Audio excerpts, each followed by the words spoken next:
les fuites périprothétiques. Voici mes conflits d'intérêts. Donc je vais vous parler d'un cas clinique qui servira un peu de fil rouge pour ma présentation. Donc c'est un patient de 71 ans, opéré en juillet 2021 d'une bioprothèse aortique pour un RAC serré, qui a fait en décembre 2021 une endocardite à staph sur bioprothèse et sur sa valve mitrale native, une endocardite très délabrante puisque compliquée d'un abcès du trigone avec une intervention chirurgicale complexe de bioprothèse et une reconstruction de l'anneau aortique et de la jonction mitro-aortique. En janvier 2022, en fin d'antibiothérapie, le TT et le TO sont contrôlés et il y a une minime fuite périprothétique qui est visualisée au niveau du trigone, donc une évolution qui est dite satisfaisante. Et puis, à partir de la fin du mois de janvier, le patient présente des OAP itératifs. Il est quasiment sous seringue électrique de l'Azilix en continu. Les examens sont refaits et on décèle une fuite périprothétique qui semble sévère.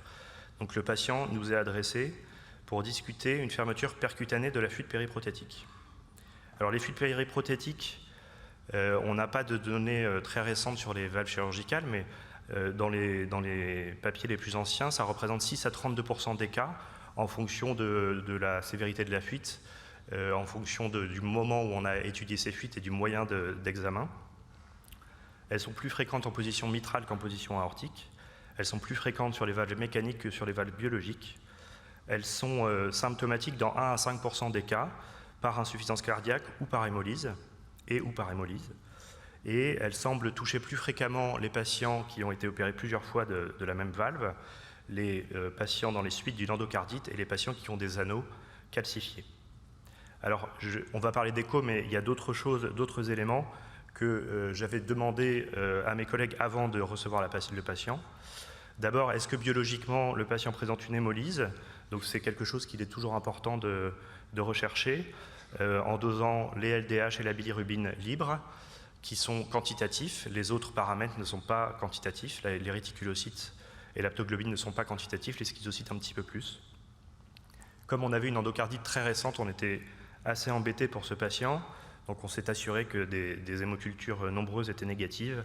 Et puis on leur a demandé pour la même raison d'endocardite récente, de moins de 3 mois, de faire une scintigraphie au leucocyte marqué plutôt qu'un PET scan.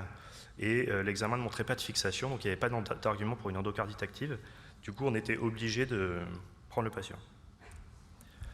Donc on lui a refait les examens, on lui a fait une ETT, et vous voyez qu'en ETT, sur cette bioprothèse aortique, on ne voit pas vraiment de fuite de façon évidente. Même en utilisant le X-plan, en tournant autour, c'est toujours très difficile. Donc le premier message peut-être, c'est que une dysfonction de prothèse nécessite une ETO, et même au-delà de ça, un patient qui est porteur de prothèse, surtout mitrale, et qui développe des symptômes, doit bénéficier d'une ETO, parce que c'est assez fréquent quand même qu'on passe à côté d'une fuite périprothétique en transthoracique sur les prothèses biologiques ou mécaniques. On voit quand même que ce patient a une hypertension pulmonaire. Donc en ETO, on voit effectivement 2 jets qui semblent venir en périprothétique et qui semblent venir dans l'oreillette gauche. En examinant un peu plus précisément, et en fait on va coupler la 2D et la 3D, puisque ça nous donne des informations complémentaires, on voit qu'il y a une fuite que vous voyez ici, qui est effectivement une fuite périprothétique, que vous retrouvez sur l'image en bas à gauche, qui est localisée entre l'auricule et l'aorte, on va dire. On utilise le X-plan qui va nous permettre de visualiser un petit peu mieux le trajet de la fuite et éventuellement la sévérité. Et puis, donc ça c'était celui-là, excusez-moi, je crois que je me suis trompé. C'est cette fuite-là, l'aorte est en haut à midi, l'auricule est plutôt latéral vers 9h. Et puis on a un autre jet ici, dont finalement on se rend compte que ce n'est pas une fuite périprothétique, c'est une fistule entre l'aorte et l'oreillette gauche, probablement effectivement séquelaire de cette chirurgie très délabrante. Cette fistule est située au fond du sinus non coronaire, qu'on reconnaît puisqu'il est en regard du septum interatrial. Donc on a visualisé finalement une fuite périprothétique et puis une fistule aorte-OG. Comment est-ce qu'on peut quantifier ce type de fuite périprothétique? Alors là aussi, la 3D va nous aider. Je vous ai montré le biplan. Parfois, les jets sont très confinés le long de la paroi. et c'est difficile de les évaluer. Donc on peut utiliser le biplan en coupant la fuite dans son grand axe et faire éventuellement une vena contracta en biplan pour avoir une idée de la sévérité. On peut faire la vena contracta en 3D. Là, c'est un exemple, c'est un autre patient, je m'en excuse, mais je ne l'ai pas retrouvé pour le nôtre. C'est un autre patient qui a eu aussi une fuite périprothétique, et vous voyez que, comme vous avez vu précédemment, on utilise un outil de reconstruction multiplanaire pour se mettre exactement au niveau de l'anneau prothétique et pour distinguer la fuite au niveau de l'anneau prothétique, et on va en mesurer la surface de la vena contracta. Et puis enfin, probablement que quand même dans ces cas-là, les paramètres plus indirects, notamment la volumétrie, peut être un outil intéressant, même si c'est assez difficile à faire, hein. C'est pas toujours faisable chez tout le monde de faire les rapports des volumes pour évaluer la fraction de régurgitation. C'est probablement intéressant en écho, en IRM si on peut, pour pouvoir avoir une évaluation globale, notamment quand il y a plusieurs jets, ce qui est assez fréquent dans les fuites périprothétiques. Donc ensuite, on a décidé qu'on allait proposer quand même une procédure percutanée, mais c'était un peu du sauvetage. Et donc là, on a appris maintenant à avoir un langage commun entre échographistes et cardiologues interventionnels. Un langage commun, ça veut dire que les cardiologues interventionnels ont fait un pas vers nous pour comprendre nos images d'écho, et ça veut dire qu'on a aussi dû faire un pas vers eux pour comprendre comment eux, ils réfléchissent dans l'espace. Donc nous, en 3D notamment, on leur montre des images, pour la valve mitrale en tout cas, souvent de ce type-là, c'est-à-dire une vue atriale chirurgicale dans laquelle l'aorte est placée à midi, le septum interauriculaire est à 3 heures, donc sur la droite de l'image, et l'auricule gauche entre 9 et 10 heures. Et donc ça nous permet, par exemple ici, de localiser les deux jets qu'on veut traiter, l'un à 1 heure et l'autre à 10 heures à peu près. Donc ça va permettre pendant la procédure de parler le même langage. Alors les horaires, c'est très précis, et c'est pas toujours facile d'aller exactement à un horaire précis, mais on a d'autres façons de guider le cardiologue interventionnel. Et pour parler le même langage, on se base maintenant généralement le plus souvent sur ces termes. Latéral, c'est du côté de l'auricule gauche, donc à la gauche du patient. Médial, c'est de l'autre côté. Supérieur, c'est la tête. Inférieur, c'est les pieds. Antérieur, c'est vers le plafond. Et c'est là où se situe l'aorte. Et puis postérieur, c'est vers le sol. Le deuxième élément, quand on prépare la procédure, c'est le choix de la prothèse. Alors c'est toujours difficile, et puis ça peut être mis en cause pendant la procédure parce qu'on se trompe assez souvent. On a l'impression que ce qui peut intervenir dans le choix de la prothèse, enfin comment est-ce que nous on choisit les prothèses en tout cas, on se base beaucoup sur la surface de la fuite, de la vena contracta de la fuite en ETO 3D. On a essayé de se baser sur le scanner, mais on n'a pas été extrêmement convaincu.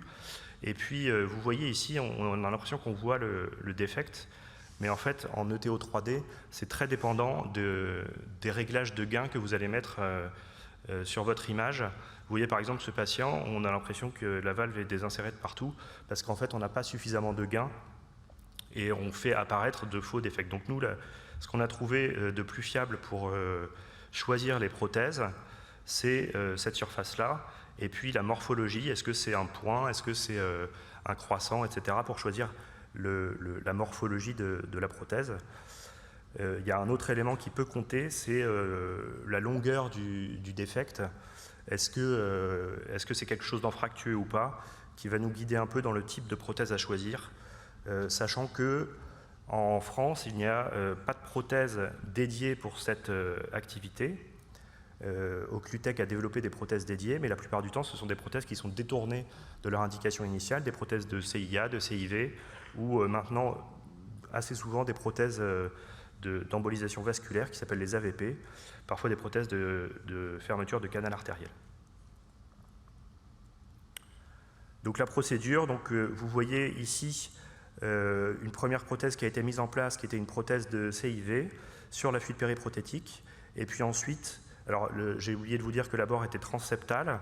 On peut aussi faire un abord transapical pour les fuites périprothétiques mitrales, mais avec le développement du matériel à la disposition des interventionnels et notamment des gaines orientables, finalement on fait plus du tout de transapical chez nous, et c'est quand même quelque chose qui se fait de moins en moins. En revanche, pour ce qui est de la fistule, là, évidemment, comme on avait fait le transseptal, on a essayé d'implanter une prothèse par la même voie, mais il y avait des difficultés d'impaction de la prothèse dans le défect quand on partait de l'aorte, puisque le premier élément qui se déploie dans l'aorte et ensuite est tracté vers l'oreillette gauche. Donc il a fallu faire une manœuvre de lasso, donc récupérer faire une boucle entre l'aorte et l'oreillette gauche, récupérer le guide et déployer une prothèse de fermeture de canal depuis l'aorte.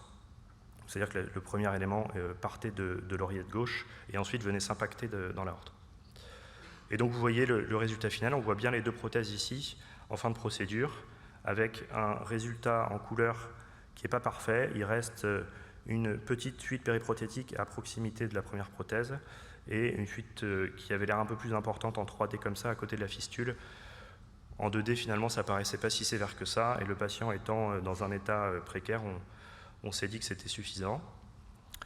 Alors là, on a regardé le résultat uniquement sur la fuite. En fait, c'est probablement la dernière chose qu'il faut regarder, mais il y a tout un ensemble de critères à bien vérifier pour ne pas faire de bêtises. Tout au long de la procédure, on vérifie qu'on ne crée pas de dysfonction de la prothèse, on ne bloque pas les ailettes ou on ne bloque pas une cusp de la bioprothèse. Et pour ça, on peut s'aider d'une vue ventriculaire, où on voit ici mieux les cuspes de la bioprothèse que sur la vue atriale. Il faut vérifier que les éléments mobiles de la prothèse s'ouvrent complètement et se ferment complètement, parce qu'on peut aussi bloquer la fermeture complète. Avant le largage complet, on vérifie la stabilité de la prothèse et que la prothèse est complètement déployée. Il y a un élément du côté atrial, un élément du côté ventriculaire. Vous voyez qu'ici, on ne voit pas très bien les éléments ventriculaires. Ils sont marqués par les points normalement, parce que les points, on a pu les positionner sur une image 2D, et l'image 3D les retrouve, mais on ne voit pas très bien les éléments ventriculaires. Et donc là, généralement, la scopie est très utile pour vérifier que les deux éléments du plug sont bien déployés. On vérifie donc qu'il y a une diminution de la fuite, qu'il n'y a pas de complications. Et quelque chose qui est très important, c'est l'hémolyse aiguë qui peut survenir dans les jours qui suivent. On avait chez ce patient une fuite résiduelle pour laquelle on n'était pas extrêmement inquiet parce que la vélocité paraissait faible, mais il arrive qu'en cassant une fuite en deux, on accélère le jet périprothétique et que ça crée une hémolyse parfois dramatique qui conduit ensuite à toutes les complications d'une hémolyse majeure, l'insuffisance rénale, etc. Quelques mots sur les outils échographiques. Donc là, je vous ai déjà parlé des marqueurs 4D qui nous permettent que l'on peut positionner sur des images 2D et sur les images 3D et qui sont ensuite relayées sur l'autre modalité. Il y a des structures qu'on voit mieux ou qu'on identifie mieux en 2D, d'autres qu'on identifie mieux en 4D, et ça peut être intéressant de positionner un marqueur dessus pour retrouver ces marqueurs et pouvoir identifier les structures sur toutes les modalités, et ça a un intérêt pédagogique qui est certain, et un intérêt aussi dans la communication avec le cardiologue interventionnel, parce qu'on est capable de lui dire où est-ce qu'on veut qu'il mette son plug, et quand il va regarder notre image d'écho, il va le comprendre tout à fait facilement.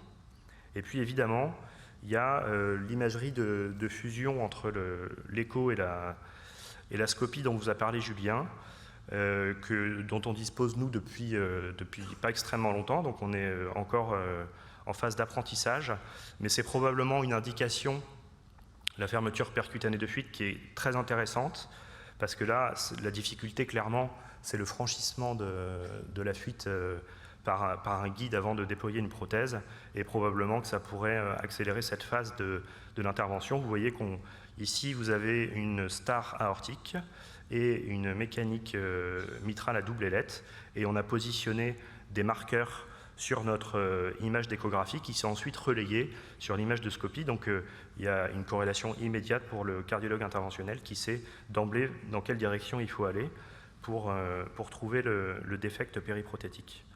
Ces modalités donc peuvent être utilisées. Ici, en fait, on avait plusieurs fuites, donc il y a des marqueurs qui sont entre la valve aortique et la valve mitrale, et puis des marqueurs qui sont plus postérieurs. Et puis, on peut en fait garder, pour l'échographiste, il peut garder sa capacité à travailler en ETO 3D, en couleur, etc., tout en facilitant le guidage par le cardiologue interventionnel.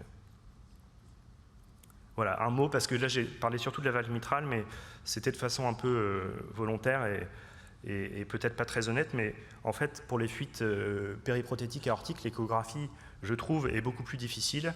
C'est beaucoup moins sympa pour nous échographistes, parce que d'abord le cardiologue interventionnel s'y retrouve généralement beaucoup plus facilement avec l'habitude de la coronarographie qui lui permet de repérer les sinus antéro-droit, antéro-gauche, etc. Du TAVI aussi qui a probablement aidé. Et puis nous, on ne voit pas très bien, en fait, on voit relativement bien quand la fuite est postérieure, mais quand la fuite est de l'autre côté, en fait, on est très artefacté par la prothèse elle-même, et donc c'est difficile. Vous voyez ici, tout à l'heure, je vous parlais des plugs, donc la forme du plug une fois déployé, c'est celle-ci, donc il faut vérifier que les deux éléments de part et d'autre de l'anneau sont bien déployés. Là, le patient avait en plus eu une corps valve après la fermeture de fuite périprothétique, parce qu'il a développé une fuite intraprothétique. Donc là, la scopie reprend un peu la main, en tout cas à une place plus importante, je crois, dans le guidage et dans l'aide pour la fermeture des fuites périprothétiques aortiques. Il y a peut-être un intérêt du scanner. Nous, pour l'instant, on n'a pas encore d'expérience très concluante. Pour terminer, je vous présente ce travail d'un registre européen qui a été initié par Sébastien Asquette et Benoît Gérardin à Marie-Lannelongue, un registre prospectif de fuites périprothétiques qui a permis d'inclure 216 patients, 238 procédures au total, majoritairement sur des valves mitrales, une petite majorité pour les valves mécaniques par rapport aux bioprothèses, quelques valves transcathétères. On voit que les patients sont surtout référés pour ce type de procédure en raison de l'insuffisance cardiaque, mais parfois quand même pour hémolyse, et souvent également les deux symptômes coexistent. Alors vous voyez qu'il y a certains centres étrangers qui ont des activités très importantes, qui sont très experts. En France, l'activité est plus répartie, et évidemment tous les centres ne sont pas représentés dans le registre, mais on est tout à fait prêt à accueillir tout le monde. Vous voyez qu'il y a souvent plusieurs dispositifs qui sont implantés, soit au niveau de la même fuite, soit sur des fuites qui ne sont pas localisées au même endroit. C'est quand même souvent des fuites qui sont assez sévères. La fuite peut être punctiforme, mais on voit qu'elle est quand même parfois plus étendue, jusqu'à 1/8 de la circonférence, et même parfois 1/4 de la circonférence. Donc ça n'arrête pas forcément les cardiologues interventionnels qui font ce type de procédure. Ce qui est certain, c'est que les patients qui ont des désinsertions avec des bascules de prothèse ne sont a priori pas indiqués pour ce type de procédure. 331 devices implantés. Vous voyez que celui qui prédomine largement maintenant, c'est l'AVP3. Et puis, donc, dans plus de 30% des cas, on a plus qu'un dispositif implanté. Et vous voyez qu'on a quand même un bon pourcentage de succès technique.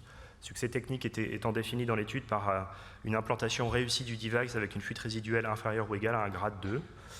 Vous voyez que ça marche quand même un peu mieux dans les prothèses aortiques que dans les prothèses mitrales. Le succès clinique est aussi au rendez-vous essentiellement dans les prothèses aortiques. Et il y a assez peu d'événements indésirables graves chez ces patients qui sont quand même souvent des patients fragiles.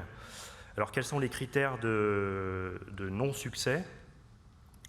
En fait, c'est la présence d'une hémolyse, clairement. Souvent, le résultat est moins au rendez-vous sur le succès clinique. La présence d'une prothèse mécanique versus une bioprothèse. Et puis évidemment, quand on n'a pas réussi à implanter, le résultat clinique n'est pas bon. Voilà, pour terminer, donc, mes messages clés, c'est de faire une ETO dans les dysfonctions de prothèse et surtout chez les patients porteurs de prothèses qui ne vont pas bien. La quantification des fuites périprothétiques est difficile, donc il faut utiliser plusieurs arguments différents, échographiques, éventuellement s'aider des autres modalités d'imagerie. La communication avant la procédure et pendant la procédure est cruciale. J'insiste sur le avant parce que souvent on ne prend pas vraiment le temps et on se retrouve, le transeptal est déjà fait, on doit tout de suite dire où est-ce qu'il faut aller, etc. Donc c'est toujours sympa de pouvoir se poser sur le dossier avant, entre l'imageur et l'interventionnel, et de dire voilà ce qu'on prévoit. Très souvent, évidemment, on ne respecte pas notre planification à 100%, mais c'est pas grave, on sait à peu près par où commencer et où on veut aller. Faites très attention à l'hémolyse aggravée chez ces patients-là, qui peut être dramatique. Et puis, il faut réfléchir quand même chez les patients qui ont une valve mécanique, surtout mitrales, qui sont adressés pour hémolyse. Ceux-là ne sont pas des très bons candidats à ce genre de technique. En tout cas, le bénéfice qu'ils vont en tirer semble plus aléatoire. Et puis évidemment, quand il y a un échec technique, ça ne marche pas. Voilà, je vous remercie de votre attention. Le registre est ouvert à tous les centres qui le souhaitent, donc n'hésitez pas. Et puis, on fait tous les ans une journée sur les procédures un peu inhabituelles, et notamment les fuites périprothétiques. Enfin, cette année, on abordera aussi le FOB, donc vous êtes les bienvenus si vous souhaitez. Désolé, c'était un peu de pub, mais je vous remercie.